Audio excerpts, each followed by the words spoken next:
yet. Senator Ernst. Yes, thank you, Madam Chair. And Dr. Kosloski, you mentioned that you do work with the intelligence community. You're working with the FAA. Has Aero involved academia? Have you gone to universities? Do you have outside organizations that you are working with? And if so, can you walk us through some of that collaboration? Sure. Right now, most of our collaborations that are veering towards academia are with university-affiliated research centers associated with universities or with FFRDCs. Our partnership with universities, I would say, is lacking right now. We have some one-off associations with university professors.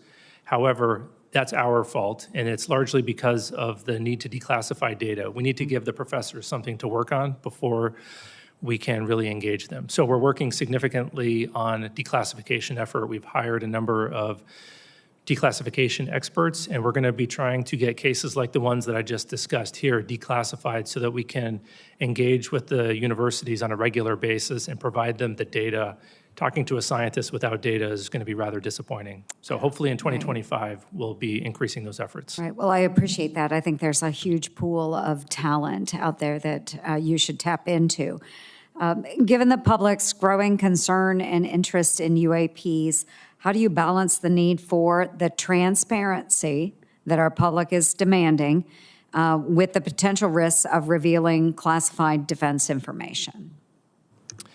Yeah, that's always a concern that's on the front of our minds. We want to make sure that we're deconflicting both on potential U.S. programs and what the IC might be tracking for adversarial programs as we're aggregating that information and preparing to share it. However, oftentimes we can remove the discussion of the unidentified and anomalous activity from the sensitive information that our partners are concerned with. And that's usually going to be the platforms that the information was collected with if it is truly anomalous. And so we have our partners working alongside in the declassification of that data. Very good. And then without having to explain the UAP, what do we need to begin really doing about them? What precautions can we take? What should we be doing about them? I think that removing the stigma, reducing the stigma is the first step. We need to make sure that we're having honest and transparent conversations about them, because if we're hesitant to discuss them, then it opens the opportunity for an adversary, as you had mentioned earlier, Senator Gillibrand, to come in and conduct some activity. So we need to do that, and we need to have more persistent monitoring and understand that whether it is a UAP or a counter-UAS issue, that we need to have that complete domain awareness around our national security facilities. Wonderful. Thank you. Thank you, Madam Chair. Just a couple of follow-up questions.